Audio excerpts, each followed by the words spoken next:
오늘 차례로 설명해 주세요라고 하는 제목 가지고 함께 하는 말씀을 나누고자 합니다.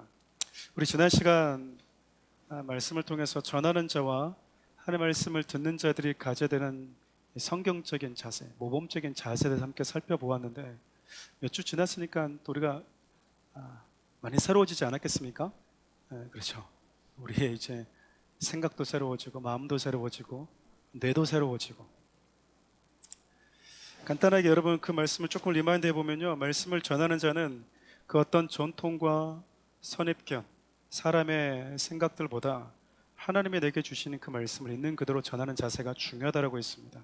어쩌면 이곳에 여러분들이 예배드리러 와서 말씀이라고 하는 것을, 설교라고 하는 것을 듣기 위해서 앉아있는 자들도 김현 목사의 지식, 경험담, 무용담이 아니라 저분을 통해서 하나님의 말씀이 우리에게 전해지기 때문에 하나님 오늘 이 본문을 통해서 나에게 주고자 하는 교훈과 메시지가 무엇인지, 그 메시지가 무엇인지를 듣기 위해서 앉아있는 것이 아닌가 생각됩니다.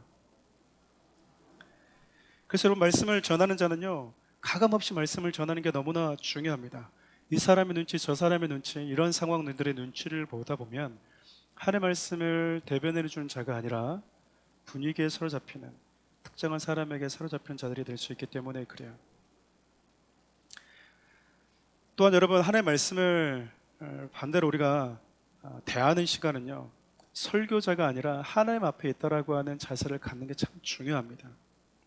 고넬료 자신은 물론이거니와 고넬료는 자기 가까이 있던 친척과 친구들까지 다 말씀을 듣기 위해서 한 공간 안에 초대를 했거든요. 근데 그 말씀을 들을 때 하나님의 말씀을, 하나님께서 베드로를 통해서 우리에게 주시는 그 말씀을 듣는 그 자세가 어땠었냐면요, 오늘 설교자 베드로 앞에 있습니다 라고 표현했던 게 아니라 내가 오늘 하나님의 말씀이 우리에게 주시는 걸 다 듣기 위해서 하나님 앞에 있습니다 라고 고백했다라는 거죠. 저는 이 자세가 저를 포함해서 사랑하는 우리 모든 성도들에게 필요하다고 생각합니다. 필요한 정도가 아니라 성도들이라고 하면, 하나님의 말씀을 대하는 성도들이라고 하면 이 자세는 필수라고 생각을 하는 거죠. 고넬료가 표현했던 것처럼 일부분만 듣겠습니다가 아니라 모두 다 듣겠습니다라고 하는 이 자세가 말씀을 듣는 우리 모두에게 필요하다라고 말씀을 전했어요. 그래서 여러분 마음속에 늘 설교를 들을 때마다 스스로에게 항상 질문을 던져볼 필요가 있어요. 나는 하나님의 말씀을 듣는 자세가 지금 어떠한가? 왜냐하면 성경이 말하고 있는 겸손, 교만이라고 하는 특징은요, 하나님의 말씀을 대하는 우리의 자세를 가지고 평가를 하거든요. 하나님의 말씀을 들을 때 그들이 그 말씀을 어떻게 받아들이는가를 보고 겸손한 자, 그렇지 않은 자, 성경은 그렇게 평가하기 때문에 그렇습니다. 저는 저를 포함해서 사랑하는 우리 모든 성도들이 말씀을 전할 때 혹은 들을 때 우리 모두가 그분 앞에 겸손한 자들이 되었으면 좋겠습니다. 하나님의 말씀을 나의 기분과 감정이 아니라 생명으로 여길 줄 아는 자들이 되었으면 참 좋겠어요. 우리는 지난주 이렇게 말씀을 전하는 자와 듣는 자의 모범적인 자세에 대해서 살펴보았습니다. 그런데 마치 약속에 난 듯이 오늘 우리가 했던 이 본문이 그 말씀을 적절하게 적용할 수 있는 상황이 펼쳐졌다는 생각이 들어요. 바로 여러분, 고넬료 가정에 임한 회개와 성령님의 역사가 베드로가 예루살렘에 도착하기 전에 이미 예루살렘에 소문이 나버린 거예요. 예나 지금이나 정말 소문이 참 빠른 것 같습니다. 발 없는 말이 천리 간다라고 하는 게 맞는 것 같아요. 문제는 어떤 것을 들을 때 사람들의 반응이 당사자와의 마음과 같지 않다라는 거죠. 때문에 우리는 어떤 소리를 들을 때 한 사람의 말만 듣고 성급하게 판단하거나 결정하는 일이 없어야 돼요. 뒤늦게 우리가 너무 많은 후회들을 하기 때문에 그렇습니다. 적어도 당사자에게 듣고 판단하는 성숙함이 우리에게는 있어야 된다고 생각해요.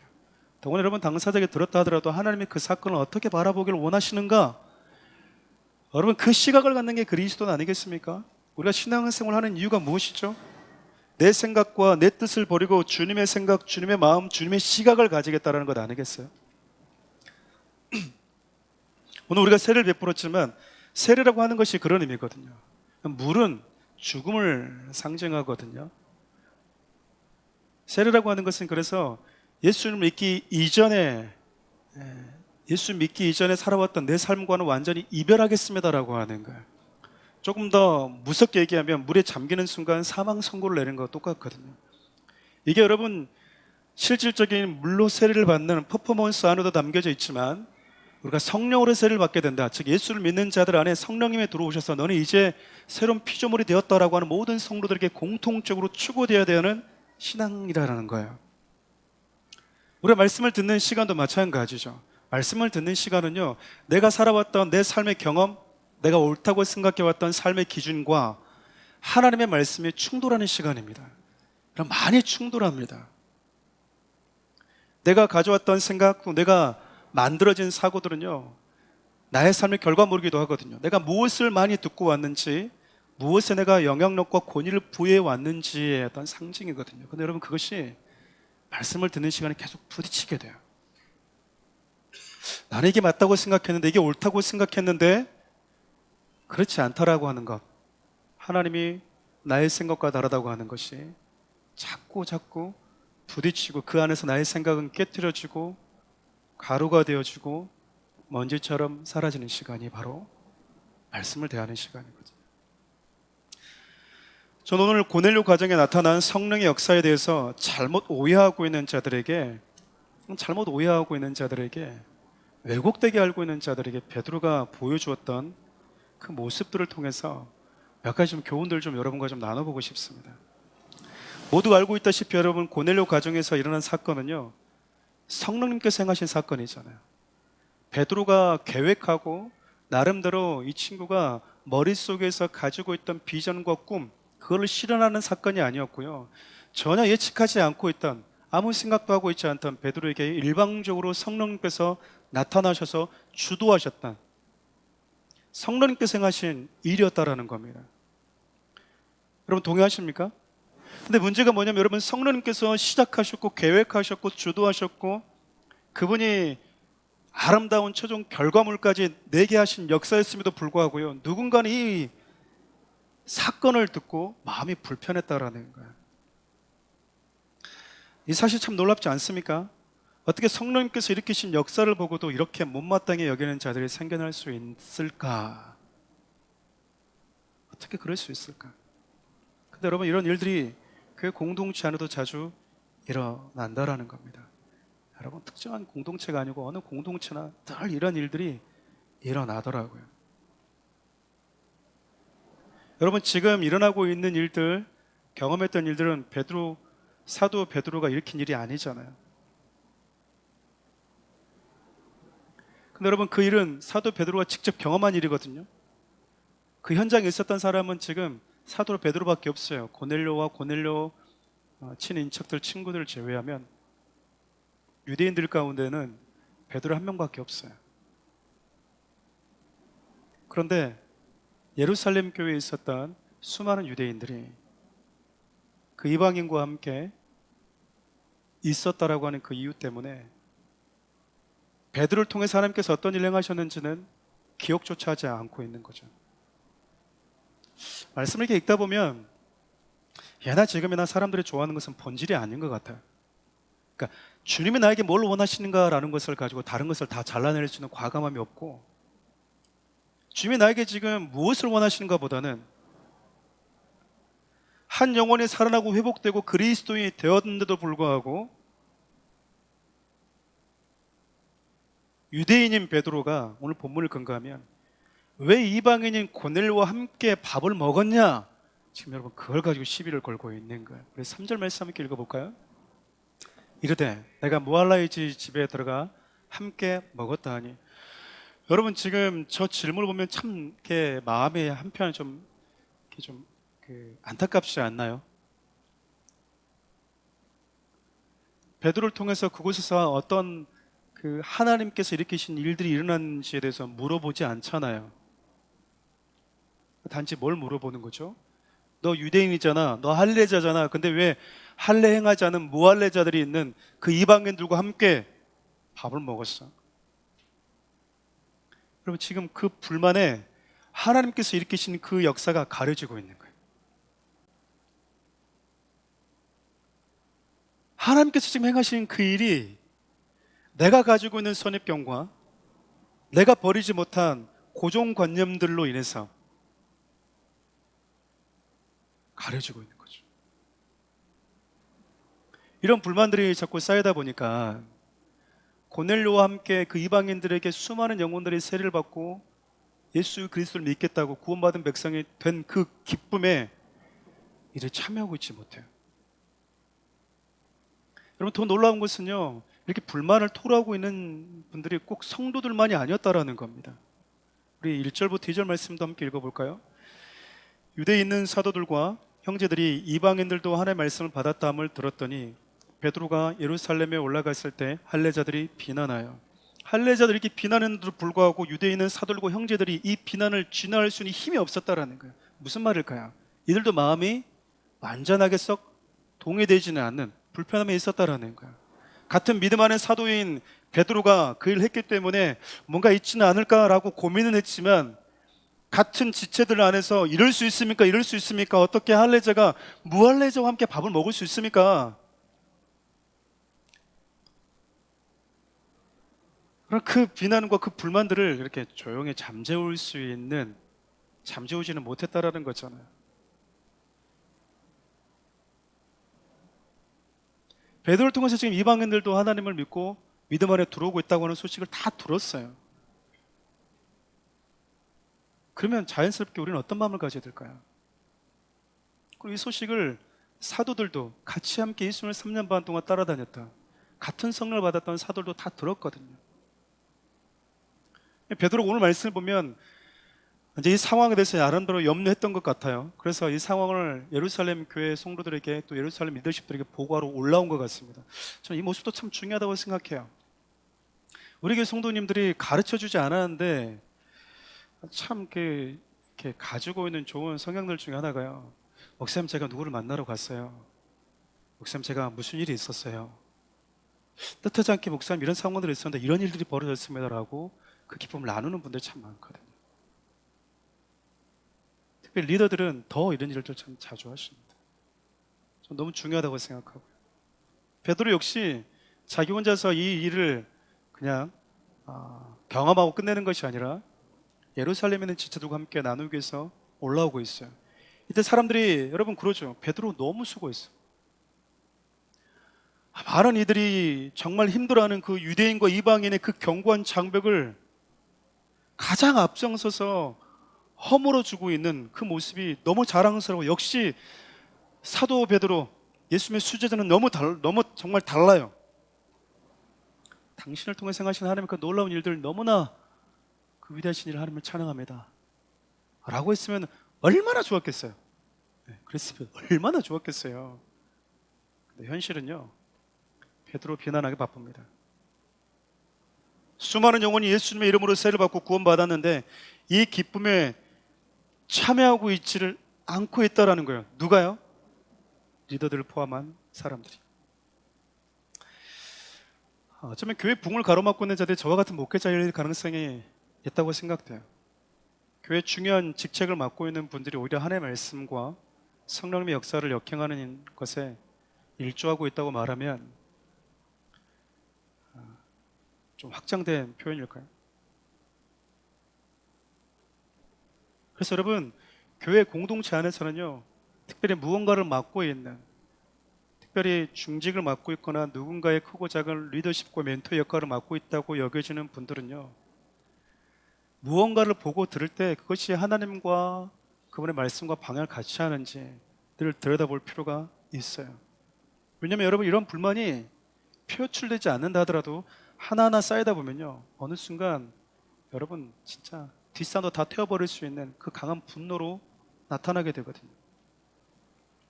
또 여러분, 이 불만이 계속 쌓이고 쌓이다 보면 정작 한 영혼이 회개하고 하나님께 돌아온 그 즐거움에 참여하지 못하는 사람이 될 수도 있기 때문에 그래요. 우리가 잘 아는 누가복음 15장을 보면 집을 나갔던 작은 아들의 비유가 등장하죠. 작은 아들이 아버지의 유산을 가지고 뭐 합니까? 유산을 요구하고 난 다음에 타국에 가서 다 여러분 이걸 탕진하고 와요. 그래서 이 돼지가 먹는 쥐염려를 먹으면서 생각한 거예요. 내가 우리 아버지 집에 돌아가면 내가 잘못했다라고 말하고 돌아가면 지금 먹는 생활보다 삶보다는 낫겠다라고 생각하면서 여러분 아버지께 돌아오는 거예요. 아버지께 돌아오니까 여러분 아버지가 저 멀리서 보고 있다가 둘째 아들인 걸 보고 뛰어가서 끌어안습니다. 아버지 기다리고 있었다는 이야기잖아요. 작은 아들을 자기의 유산을 달라고 요구하면서 탕진하고 돌아왔던 그 작은 아들, 아버지의 명예에 먹칠했던 그 아들이 돌아왔는데 아버지가 끌어안으면서 기뻐요. 그리고 뭘 하죠 여러분? 잘 아시는 것처럼 잔치를 베풉니다. 잔치를 베풀어요. 아버지 집에 지금 기쁨의 소식이, 즐거움의 소리가, 잔치하는 소리가 지금 이곳저곳에서 지금 난리가 난 거예요. 근데 밭에서 일하고 있던 큰 형이 돌아와서 이 사실을 알게 돼요. 큰 아들의 반응이 어떤지 한번 볼까요? 우리 누가복음 15장 26절에서 28절입니다. 한 종을 불러 이 무슨 일인가 물은데 대답하되 당신의 동생이 돌아왔음에 당신의 아버지가 건강한 그를 다시 맞아들이게 됨으로 인하여 살진 송아지를 잡았나이다 하니 그가 노하여 들어가고자 하지 아니하거늘 아버지가 나와서 권한대. 여러분 집 나간 동생이 돌아와서 아버지는 지금 너무 기뻐요. 잔치를 베풀었어요. 너무 행복해요. 근데 큰아들은 어떻죠? 큰아들이 기쁜가요? 기쁘지 않은가요? 기쁘지 않습니다. 큰아들은요 노하여 들어가고자 하지 않았다. 불만 정도가 아니라 소위 말하면 그냥 뚜껑이 열려버렸다는 거예요. 아버지가 하는 저 행동이 못마땅했다는 거예요.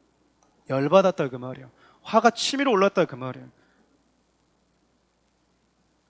그 여러 가지 이유 중에 하나가 무엇일까요? 한 번도 아버지 곁을 떠나보지 않았던 나와 아버지 것을 손해를 끼치고 아버지 얼굴에 먹칠했던 저 동생을 나와 같은 취급을 하고 있는 게 너무 불편한 거예요. 격이 다른데 여러분 교회 공동체 안에 문턱이 있다는 거 아십니까? 문턱이 있어요. 많이 배우신 분들과 많이 배우지 않은 분들, 사자 돌림과 임자 돌림과 아무것도 없는 사람, 이름 석자 있는 사람이 다릅니다. 공동체 안에도요 그래요. 의사들만 모인 그룹이 있고요, 판사들만 모인 그룹이 있고요, 사자 돌림만 모인 그룹이 있어요. 저에겐 없습니다. 아직 사자 들어가신 분이 많지 않아서 그런 것 같습니다. 사자 돌림이 많아지도록 여러분들이 합심해서 기도해 주시면 감사하겠습니다. 여러분 같은 아버지 아래에 있는 아들도요 불쾌한 거예요. 같은 취급받는 게 싫은 거예요. 아무리 아들이지만 어떻게 집 나간 아들과 나를 같은 취급할 수 있는가? 아니 어쩌면 저 녀석이 돌아온 것에 대해서 이리도 기뻐할 수 있다란 말인가? 그 생각이요 큰아들 마음을 순식간에 뭐하게 만들어버린 거죠? 분노로 치밀어 오르게 만들어버린 거예요. 그 불편함이. 그래서 여러분 결과가 뭔지 아시죠? 큰아들이 어디에 안 들어가요? 어디에 안 들어가요?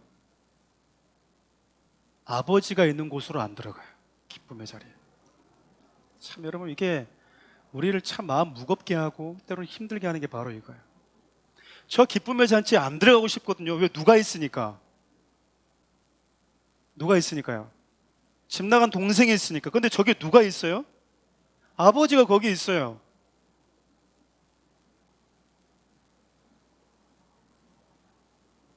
가고는 싶은데 거기에 걔 때문에 안 들어가는 거예요. 근데 문제는 거기 아버지도 있다라는 거예요. 여러분 이때 아버지의 이 반응이요 참 기가 막히지 않아요? 우리 28절 마지막 한번 볼까요? 다시 한번 띄워주실래요? 방금 읽었던 누가복음 15장 28절. 그가 노하여 들어가고자 하지 아니하거늘 아버지가 뭐 했대요? 나와서 권한대요.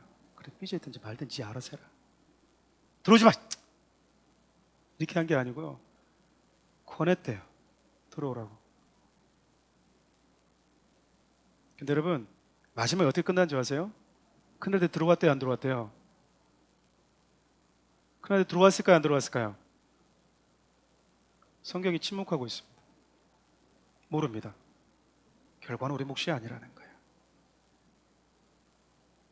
손을 잡아서 들어가자 했을 때 들어가는 사람이 있을 수도 있고 들어가지 않은 사람이 있을 수 있지만 우리 역할은 뭐라는 겁니까?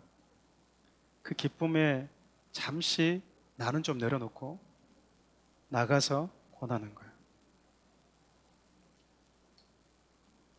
오늘 그 예수님과 같이 나와서 권해주었던 그 모습을 보여주었던 사람이 바로 베드로였거든요. 여러분, 베드로뿐만 아니라 같은 믿음의 사도들 그리고 120여 명의 성도들이요 같은 곳에서 성령의 세례를 받았어요. 여러분, 그 120명의 사람들은 뭐 했습니까? 예수님이 승천하신 것을 보면서 성령이 너희들에게 올 건데 성령이 너희에게 오면 너희들이 있는 지금 이 예루살렘에서 복음이 시작될 것이고 이 복음은 예루살렘에 갇혀 있는 것이 아니라 온 유대 땅으로 확장되고 너희들이 그렇게 더럽다고 취급하는 사마리아 땅까지 확장될 것이고 나아가서 우리 이스라엘만 선민이야, 우리 이스라엘만 하나님의 백성이야 라고 살았던 그 이스라엘 땅을 뛰어넘어서 열방까지 이를 거야. 이 소식은, 이 우리 주님의 말씀은 베드로 혼자 들은 게 아니잖아요. 다 들었잖아요.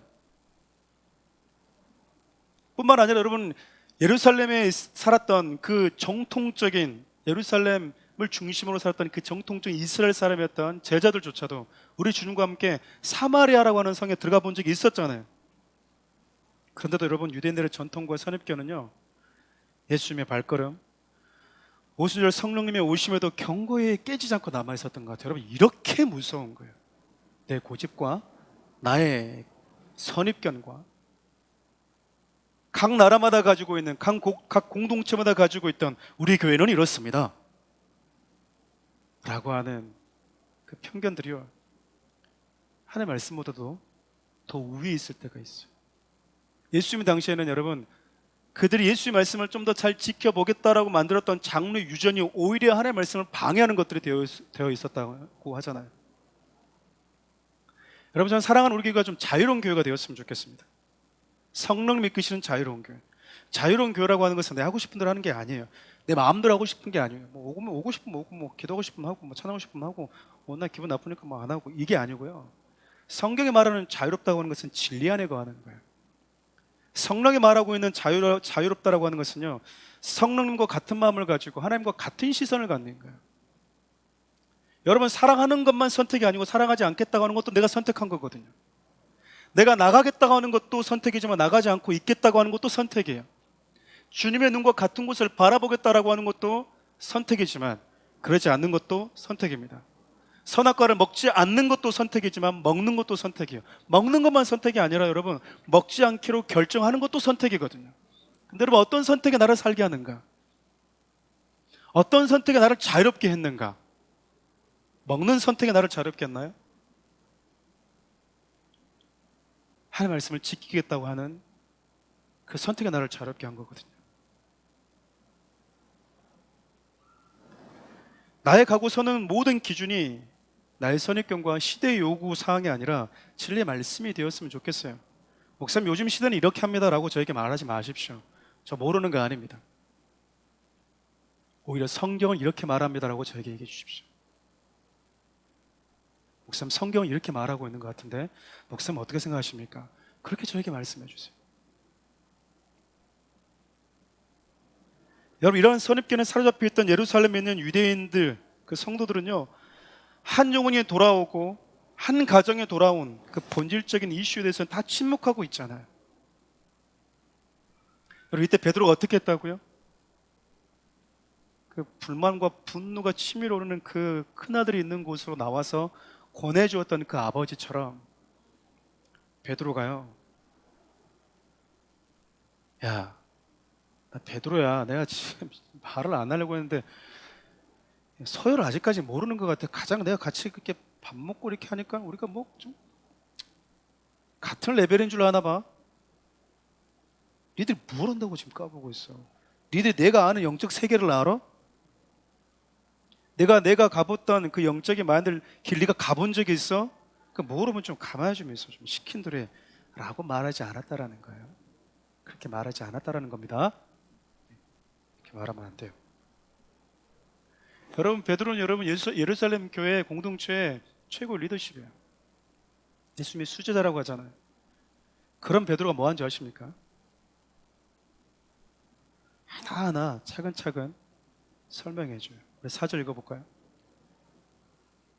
베드로가 그들에게 이 일을 차례로 설명하여 그들이 가지고 있는 불만, 그들이 가지고 있는 마음의 불편함, 오해를요 해결해 주기 위해서 노력했다라는 거예요. 차근차근 설명해 주었대요. 자기가 왜 고넬료 가정까지 가게 됐는지 그 자초지정을 설명하는 거예요. 자기는 그냥 똑같이 유대인의 그 기도 시간에 기도로 올라갔는데 하나님이 나에게 무슨 환상을 보여줬다라는 거예요. 근데 그 환상을 처음 듣고 나는 이 환상이 무슨 의미인지 몰랐다. 나도 너희들처럼 똑같이 하나님이 그걸 잡아 먹으라고 할 때 이해되지 않았다. 먹으면 안 되는 거였기 때문에, 내가 수용하면 안 되는 거기 때문에 나도 너희들과 똑같았다. 나도 너희들 마음을 그래서 이해한다. 나도 처음에 하나님이 이렇게 말씀하셨을 때 나도 불편했었으니까 하나님이 3번 나한테 뭐 주겠으면 3번이나 나에게 이 환상을 보여줬겠냐. 여러분 아시다시피 하나님이 3번의 환상을 보여주신 다음에 베드로에게 왜 가야 되는지 정확하게 이유를 설명해 줍니까? 안 해줍니까? 안 해줬어요. 해주지 않았습니다. 그냥 따라가라 그랬어요. 너를 부르는 사람이 있는데 아무 말 하지 말고 그냥 따라가라 라고 얘기했거든요. 여러분 따라가 보니까 그제서 뭐 한 거죠? 왜 하나님이 따라가라고 했는지, 이곳으로 나를 불렀는지 그제서 알게 됐대요. 만일 여러분 하나님이 따라가지 않고 조용히 말하지 말고 따라가 라고 말하지 않고요, 실은 내가 이런 이유 때문에 이방인인 고넬료에게 가라고 하는 거야 라고 말했으면 베드로 아직도 안 가고 지금 그 요바에서 예수님과 시리링하고 있었을 거예요. 가니 못 가니? 가니 못 가니? 못 갑니다. 하나님 가라. 못 갑니다. 그만큼 베드로 자신도 고집스럽고 자신이 가지고 있던 전통을 깨기 힘들었다고 하는 사실을 인정하고 있는 거예요. 그러니까 그들의 마음이 뭐 하는 거죠? 이해가 됐던 거예요. 나도 하나님이 그 말씀했을 때 이해가 안 됐는데, 나도 하나님이 가라고 했을 때 쉽게 순종이 안 됐는데, 오해하고 있는 너희들, 불편하고 있는 너희들, 나 충분히 공감한다. 만약 하나님이 처음부터 그 사람이 이방인이고 할례 받지 않은 사람이다, 가서 밥까지 먹으라 그랬으면 베드로가 안 갔겠죠. 근데 막상 딱 가보니까 뭐예요? 무할례들과 밥을 먹어야 되는 상황이었던 거예요. 나도 너희들처럼 처음부터 하나님 말했으면 안 갔을 가능성이 컸을 거야. 차근차근 설명해 줬다는 얘기는 그들의 이런 반응이 이해됐다라는 거거든요. 베드로 여러분 앞서 얘기했던 것처럼 현장에서 성령님께서 행하신 회개와 구원의 역사를, 그 감격을 직접 경험한 사람입니다. 그런요 현장에서 성령님께서 어떻게 일하셨는지 모르고 있는 사람들에게 차례차례 설명을 해주고 있어요. 저는 이것이 참 중요하고 귀하다고 봅니다. 만일 불만을 가진 자들에게 베드로도 함께 불만으로 반응했다면 교회 공동체가, 그 예루살렘 공동체가 어떻게 됐겠어요? 불화가 일어나지 않았겠습니까? 물론 있는 그대로 사실을 알려주고 말을 해도 하나님께서 행하신 그 일을 그대로 우리가 말해줘도 불편한 마음에 사라지지 않는 분들이 있을 수 있어요. 그러면 여러분 베드로는요 성령님께서 행하시는 그 역사의 현장에 없었던 이들에게 못 봤으면 말하지 마, 거기 없었으면 얘기하지 마, 그렇게 한 게 아니라 차근차근 겸손하게 설명해 주었다라는 겁니다.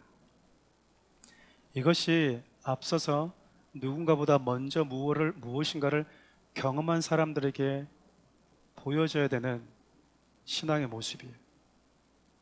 여러분 다른 일보다 먼저 하나님의 살아계심을 경험한 자들에게 나타나야 되는 모습이라는 거예요.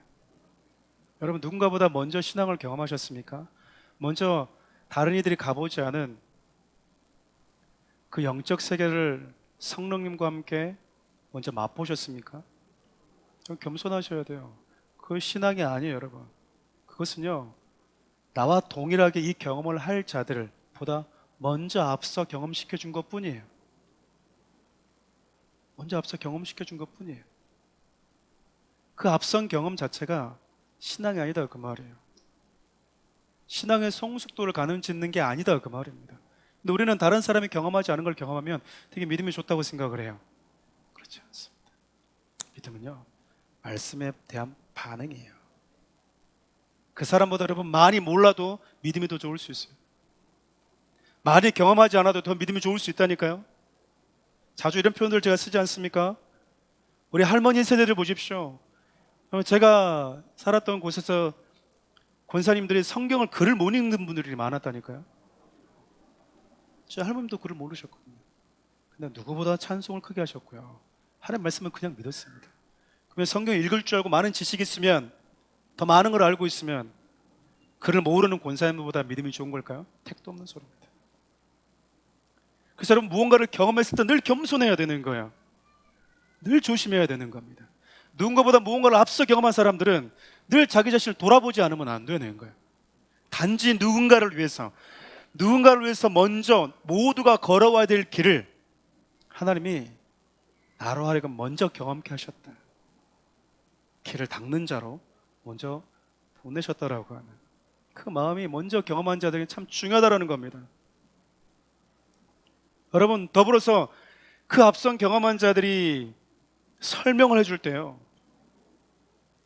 그 사실을 듣는 자들은 끝까지 내 생각을 가지고 있으면 안 돼요.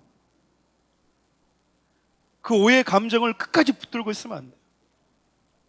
한 달, 두 달, 1년, 어떤 분들은 10년, 평생을 내가 응어리 짓고 살아간다는 분들이 있어요. 건강한 그리스도라고 볼 수가 없는 거예요. 앞서 경험한 자들은 그런 겸손함이 있어야 되지만, 앞서 경험한 자들 통해서 설명을 듣는 위치에 있는 자들은 어떻게 될까? 이 말씀을 읽고 말씀을 정리하고자 합니다. 18절 함께 읽어볼까요?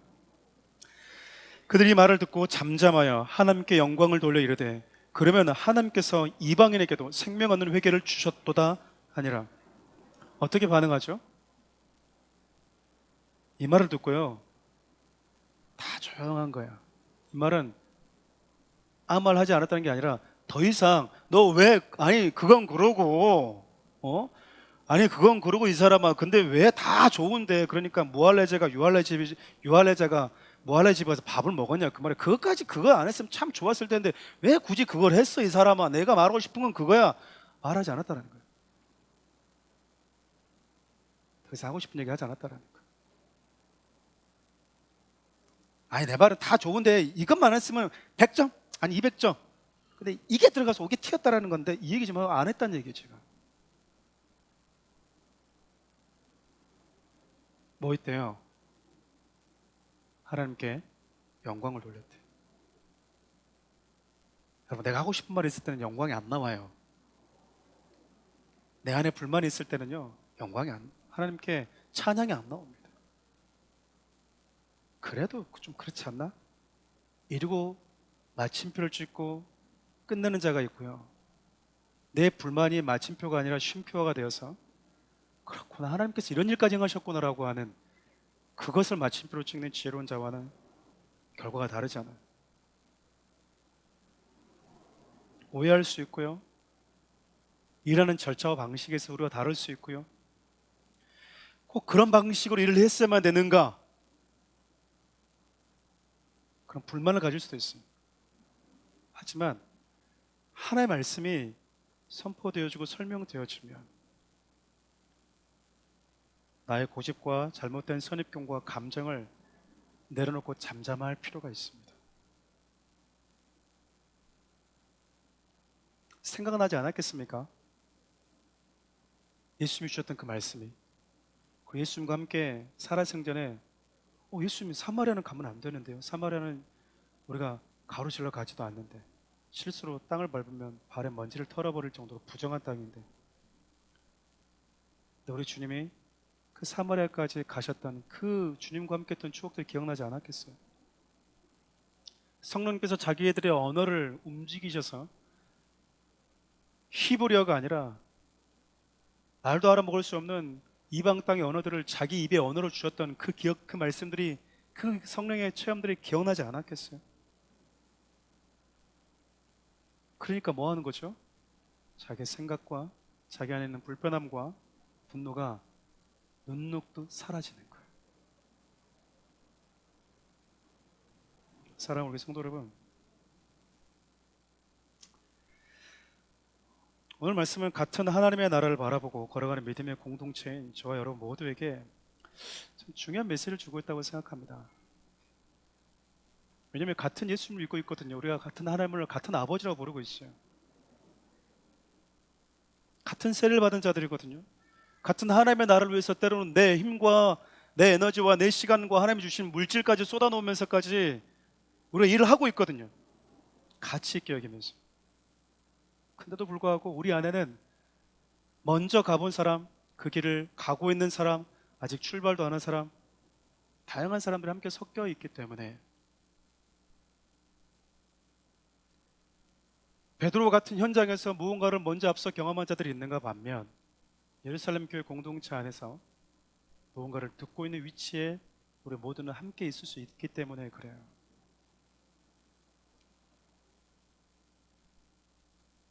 그때 여러분, 베드로처럼 차근차근 설명해 줄 수 있는 사람, 예루살렘 교회는 성도들처럼 하나님께서 행하신 일들의 시선이 옮겨져서 하나님을 찬양하고 영광 돌릴 수 있는 그런 겸손한 사람들이 되면 참 좋겠다는 마음이 있어요.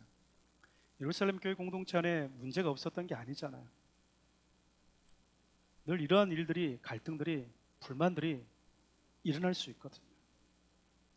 베드로가 와서 이 얘기하니까 그들의 마음이 평안해지기 시작했습니다. 그가 가지고 있었던 우월감 내려놓은 것이죠. 모르는 애들은 가만히 있어. 그러니까 니들 같은 애들 때문에 하나님이 나를 들어서 쓰신 거야 라고 하는 그 우월감 갖고 있지 않잖아요. 그럼 저도 똑같거든요. 성도님과 말씀을 나누고 이렇게 얘기하다 보면 그들이 가지고 있는 마음들, 그들이 가지고 있는 영적 싸움들을 들을 때가 있거든요. 오늘 제가 여기 앉아있는 제가 이런 표현을 갑자기 해서 좀 죄송하지만 세리를 베풀기 위해서 잠깐 짧은 교육을 하기 위해서 만났거든요. 근데 한 분이 저에게 그런 말씀 하세요. 세례를 받으려고 이렇게 며칠 동안 제가 그랬거든. 어떤 말을 해올지, 고백을 할지 고민해 오라고 얘기했더니 그 친구가 이렇게 얘기를 저한테 하는 거예요. 목사님, 제가 세례를 받으면서 고민하면서 참 기쁘고 좋고 감사한데 내가 지은 죄가 너무 많아가지고, 지은 죄가 많아서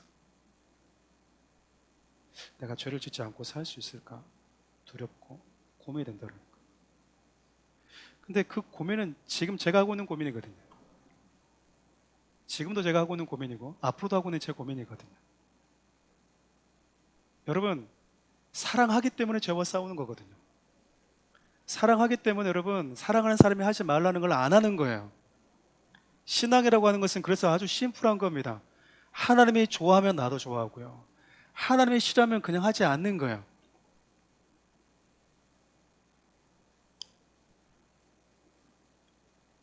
아니, 다른 여자들은 다 좋아하는데 왜 당신만 그래? 여러분, 다른 여자랑 결혼한 게 아니잖아요. 그렇지 않나요? 다른 여자가 다 안 좋아도 내 아내가 좋아야 되는 거예요. 동의하십니까? 다른 수많은 남자들이 괜찮아도 내 남편이 마음에 안 들면 의미 없는 거잖아요. 신앙이라고 하는 것은요, 주님이 좋아하면 기꺼이 그 싸움을 싸워보는 것이고, 주님이 싫어하시면 하지 않는 겁니다. 그런 생각들 해봐요. 많은 질문을 받아왔었거든요. 목사, 왜 안 되는데요? 왜 술 한 잔은 안 되는데? 왜 담배는 안 되는데요? 성경은 취하지 말라고 그랬잖아요. 제가 그런 질문을 받을 때마다 참 안타까워요. 이런 질문들을 학생들이 하는 게 아니고요, 소위 신앙이 오래 되었다고 하는 분들 할 때가 참 많거든요. 근데 제 마음속에 아직 이분은 주님을 사랑한다는 게 뭔지를 잘 모르는구나. 예수님을 좋아하면은 그냥 나도 하는 건데 내가 사랑하는 그분이 싫어하면 하지 않아야 될 충분한 이유가 되는 건데 그렇지 않나요? 베드로의 모습을 보시고 베드로의 말을 귀담아 듣고 반응했던 예루살렘에 있는 사도들과 할례자들의 모습을 한번 봐보십시오. 앞으로 우리가 걸어가야 될 사랑하는 우리 교회 공동체가 해나가야 될 모습들입니다. 오늘 오후에 여러분 2024년도를 준비하면서 늘 리더 모임들을 해왔어요. 오늘도 리더 모임이 있습니다. 전 사랑하는 우리 교회 리더분들 보면서 참 많이 배웁니다. 저보다 연장자들이 많이 있잖아요. 근데 저보다 어린 사람들에 비해서 분들보다도 더 권위를 저한테 많이 부여하시거든요. 저보다 어린 분들에게 존경받고 있다는 마음보다 그분들에게 존경받고 있다고 느낄 때가 더 많거든요. 그분들 여러분 저에게 참 많은 피드백들을 주십니다. 한두 명이 아니라 참 많은 분들이 주세요.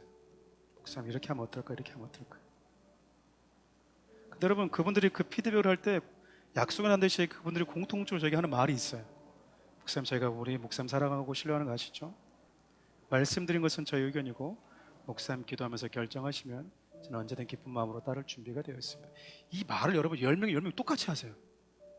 거짓말처럼 똑같이 하세요. 사랑하는 우리 교회 안에는 누군가에게 차근차근 설명해 주는 베드로 같은 위치에 있는 성도들과 반대로 듣고 하나님께서 행하시는 일들을 보면서 그분께 영광을 돌려야 되는 위치에 있는 자들이 섞여 있어요. 또 때로는 우리가 이렇게 했다가 또 저렇게 해야 되는 위치에 우리는 왔다 갔다 하는 자들일 수밖에 없습니다. 매번 우리가 여러분 베드로처럼 차근차근 설명해 주는 위치에 있는 자들이 아니에요. 어쩔 때는 설명해 주는 위치, 어쩔 때는 하나님 나라하고 먼저 앞선 경험을 시킨 자가 있지만 또 어쩔 때는 내가 아닌 다른 사람을 통해서 앞서 경험시킨 것을 들어야 될 때가 있다 그 말입니다. 그때 여러분 공동체의 하나됨을 각자의 자리에서 세워갈 수 있는 성숙한 자들이 되었으면 참 좋겠어요. 여러분 그렇게 되어 주십시오. 네, 그렇게 하실 수 있고요. 그래서 여러분 우리 안에 오해가 이해로 바뀌고 사랑으로 바뀌고 기다림으로 바뀔 수 있는 그런 아름다운 사랑하는 우리 교회 공동체가 되었으면 참 좋겠습니다. 우리 말씀 붙들고 이 찬양을 좀 주님께